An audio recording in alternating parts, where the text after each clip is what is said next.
Salut à tous, c'est Bang de la chaîne, bienvenue sur cette vidéo qui aujourd'hui va parler un peu d'enfance, notre perception par rapport à l'enfance actuellement en 2025 et on va dire depuis le 21e siècle et peut-être la deuxième moitié du 20e. Je me pose des questions notamment par rapport à l'actualité où on met en avant beaucoup d'agressions d'enfants. Je parle pas là d'enfants contre enfants, de jeunes contre jeunes, mais vraiment ce qu'on a pu avoir à Betaram, ce qui s'est passé dans plein d'établissements, cette violence physique, morale, éventuellement sexuelle à un moment donné. Et de même, on a en parallèle en ce moment le chirurgien Skwarnek, je sais plus, qui lui a fait moultes attouchements, bon bref, il est pédo, et il y a ce manque de prise en compte de l'humain de façon générale, on le voit bien, et de l'enfant plus particulièrement, parce qu'on sait qu'on a toutes les possibilités, en tout cas on sait, beaucoup de prédateurs sentent qu'ils ont plus de pouvoir sur les enfants, donc ils se permettent plus de choses. Du coup, je me suis interrogé, et sachant que moi je suis pas de l'équipe fan des enfants, dans la notion où, par exemple, en thérapie, c'est parce que je préfère, dans l'enseignement des sports de combat, j'évite parce que ça m'intéresse pas. Donc je suis pas dans le truc fan d'enfants. Ce qui me permet de regarder peut-être de façon un peu moins émotionnelle ce que des parents, des oncles, des tantes, des personnes qui aiment tout simplement beaucoup le lien à l'enfant, peuvent avoir plus de mal à lire, admettre, écouter, etc. C'est que l'enfance, on y fait attention que réellement depuis 48, je crois que j'ai retrouvé d'autres dates, 59, 89. Donc on va reprendre un petit peu, parce que je me posais la question du coup, si on se permet autant de choses sur les enfants, il faut se souvenir qu'on a une histoire. Là je parle vraiment en France, en Occident. Et puis après, on sait que de toute façon, notre centralisme qu'on a décentré au fur et à mesure avec la colonisation, etc., a pu aussi ne pas donner d'excellentes façons de se comporter vis-à-vis des autres, et des enfants en l'occurrence. Du coup, faut bien voir que l'enfant dans un premier temps, c'était rien d'autre qu'un agent économique. C'était rien d'autre qu'une ressource. C'était rien d'autre qu'une potentielle retraite. Souvenez-vous, on va dire 19e, début du 19e, puis bon, avant, l'enfant a jamais été mis et valorisé comme on peut le faire aujourd'hui. Ils étaient là pour travailler au champ, permettre de survivre. On les objetisait. Alors, chose intéressante, c'est qu'aujourd'hui aussi on les objetise, mais bizarrement on les objetise dans un contexte plus commercial, business. Qu'est-ce que ça peut me rapporter? Il y a un marché des enfants et de l'éducation des enfants et tout ce que vous voulez avec les enfants. Donc ils étaient là comme agents potentiels économiques. Ce que je savais pas et que j'ai vu, en 1841, en France, il y a une loi interdisant le travail des enfants de moins de 8 ans. C'est juste pour que vous preniez bien conscience qu'il y a un siècle et demi, on avait clairement rien à battre des gosses, et que, à partir de 8 ans tu peux bosser, hein, t'es un petit homme, on le sait très bien, alors en psycho on l'a déjà vu, hein, on estime qu'il y a une maturation psychique interne qui permet potentiellement d'aller faire bosser les petits loups, donc avant, ça bossait avant 7 ans, hein, on est bien d'accord, du coup, on a une vision, alors j'ai une vraie interrogation, et là j'ai pas du tout la réponse.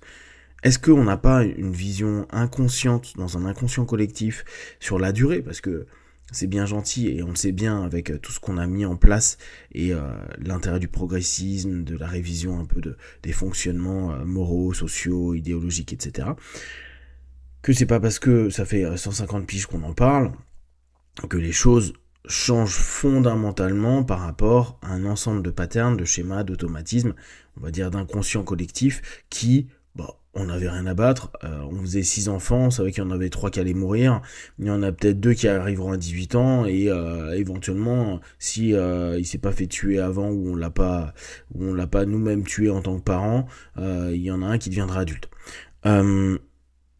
Du coup, cette notion de se dire, ok, l'enfant est juste un objet, quand on a commencé à prendre en compte les enfants, donc la plupart du temps ça a été post-Deuxième Guerre mondiale, mais il y a eu une déclaration à Genève en 1924, premier texte international qui affirme que l'humanité doit donner à l'enfant ce qu'elle a de meilleur. Peut-être que pour un travailleur, le meilleur c'est lui donner de quoi travailler. C'était déjà une première ébauche. En 48, Déclaration universelle des droits de l'homme reconnaît que l'enfance a un droit à une assistance et une protection sociale. 59, la première déclaration des droits de l'enfant. Et 89, la Convention internationale des droits des enfants. Donc, on se rend bien compte que c'est très récent. Que la réalité du rapport adulte-enfant n'est pas du tout égalitaire, équitable. On parle souvent de minorité, mais l'enfant, d'une certaine façon, a une forme de minorité. Et si on est purement démographique, en ce moment, c'est clairement aussi une minorité. Les droits se sont développés, ont été acquis. Alors, c'est pas des luttes des enfants, c'est des luttes des personnes qui voulaient protéger les enfants.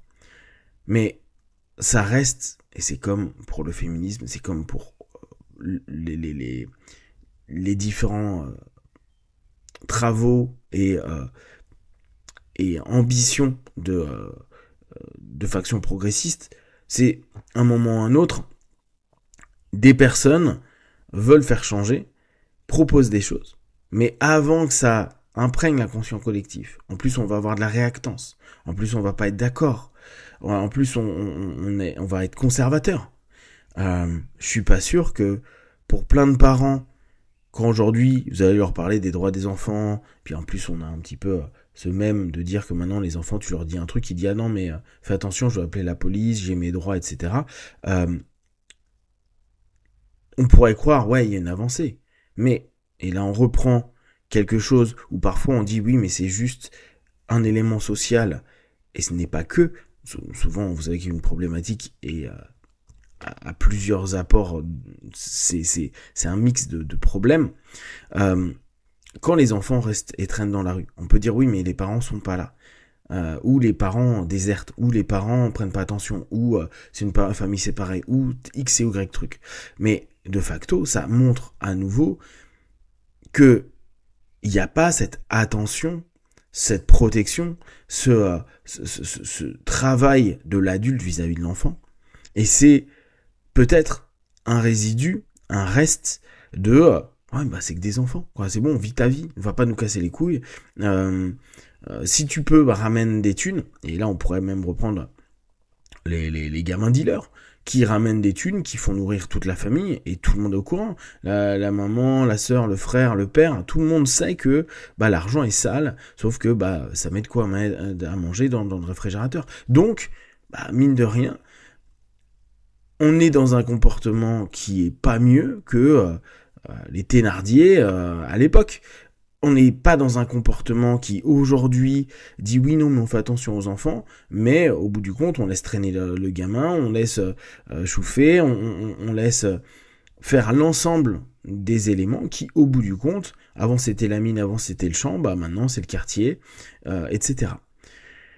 Du coup quand on se retrouve avec des ah ouais mais regardez tout ce qu'ils ont fait, ils ont insulté, battu, violé des enfants, etc.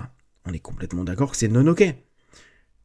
Mais, en fait, si on reprend ces modèles d'éducation, là je pense à Betaram, qui sont des modèles d'éducation qui ressemblent à ce qui était fait avant la Deuxième Guerre mondiale. Si on reprend cette notion-là et qu'on se dit « Ah ouais, mais c'est qu'en 48 qu'on a commencé à avoir la Déclaration universelle des droits de l'homme et qu'il faut remonter à 1924 qui disait « On va donner le meilleur à l'enfant. » D'accord ? L'humanité doit donner le meilleur à l'enfant. Bah, une bonne baffe, te faire humilier sur tel ou tel truc, fermer ta gueule pendant que t'es en train de manger, dormir, quoi, bon, dormir vaut mieux, mais pendant que tu fais tel ou tel truc, bah, peut-être que et regardez tous les biais, l'éducateur qui va être ultra violent, qui est en surcompensation, qui est en haine et tout ce que vous voulez, il dit ouais mais c'est pour le meilleur parce que c'est en tapant les gamins et en les éclatant que ça va devenir des hommes et des femmes fortes pour la société, ils seront prêts, etc., etc. On peut trouver après tous les biais, toutes les rationalisations que l'on veut à un moment donné. Néanmoins, vu que c'est quand même des modèles qui sont des modèles non modernes, quand vous parlez de Bétaram, quand vous parlez d'une éducation hors contrat ou sous contrat mais catholique, je vous donne la notion catholique parce que c'est ce qui ressort le plus en France, hein, ce qui est cohérent. À ce moment-là, c'est quand même une façon de percevoir l'humain différemment que aujourd'hui. C'est du traditionnalisme, c'est quelque chose de conservateur. Ça a rien à voir avec les méthodes d'éducation d'aujourd'hui. D'ailleurs, vous allez entendre beaucoup de parents qui vont dire oui, dans l'éducation, la rigidité, la dureté, ça manque un petit peu dans l'école publique aujourd'hui. On laisse tout faire aux enfants, ou les parents ne savent plus éduquer, etc., etc. On voit quand même que, qu'on le veuille ou non, tout le monde va regarder le même qui est en ce moment avec Montessori,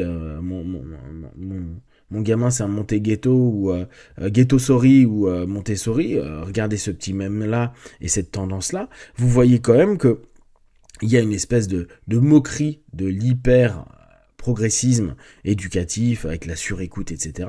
Où clairement, on est certainement dans une surcompensation de justement l'enfant, il a tellement pris cher, c'était tellement un objet que paradoxalement on le réobjectise mais pas du tout de la même manière. On veut le faire croire être au centre de quelque chose alors qu'en fait on le prend pour un bijou ou un élément qui doit être surprotégé, et c'est plus un diamant qui reste à la maison ou est surprotégé avec les radars que sont les parents plutôt que un petit être de vie. Donc on est certainement en plus en surcompensation parce qu'on se rend bien compte qu'on a fait plein de conneries pendant des générations passées, et que aujourd'hui il y a une recherche d'équilibre qui se met en place entre je vais vous déglinguer la gueule à chaque fois que vous parlez dans une école et vous avez le droit de dire ce que vous voulez et limite aller taper le prof. Il va y avoir un équilibre qui va se faire, idem dans l'éducation parentale, qui là aussi les parents n'ayant pas eu d'éducation à éduquer, ce qui est logique, vu que ce qu'on voit, c'est que l'enfant s'en foutait. Dire aujourd'hui, ouais, mais les parents savent pas éduquer leurs enfants. Détendez-vous, les gars.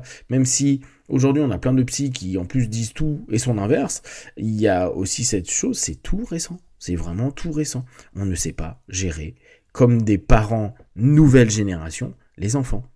Et parce que derrière, c'est pas du tout ce qu'on a fait pendant des cycles entiers de générations et certainement des millénaires.